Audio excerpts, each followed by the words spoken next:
Finding meaning is an important one, and it's the hardest one. How do you make sense out of a senseless situation? When I was a year ago in Japan giving this kind of workshop to the therapists, and then there were many teachers in attendance in Fukushima, this man stood up in the question and answer session.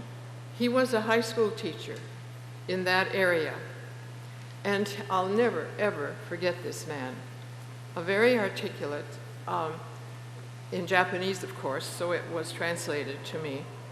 But he said that he himself lost 19 people of his family washed away, and 3 were still missing.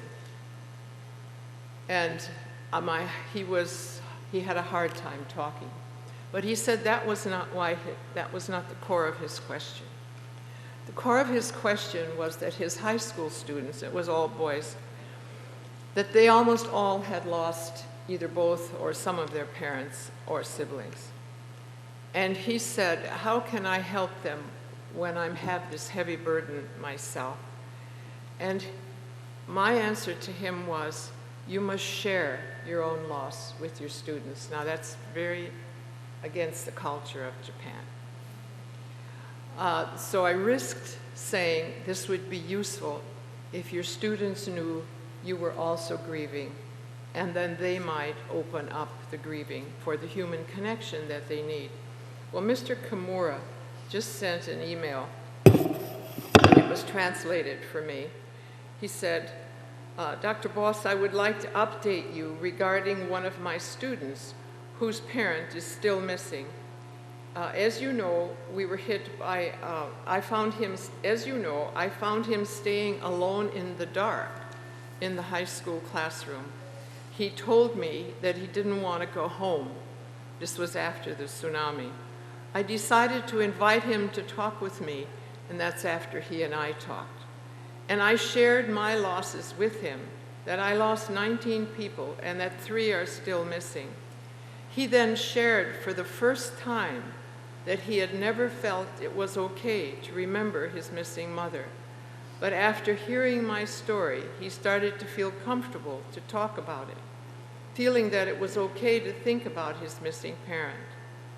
This past April, and by the way, that's 2 years and 1 month after the tsunami, this past April, after we had talked, he asked me to teach him how to play the guitar.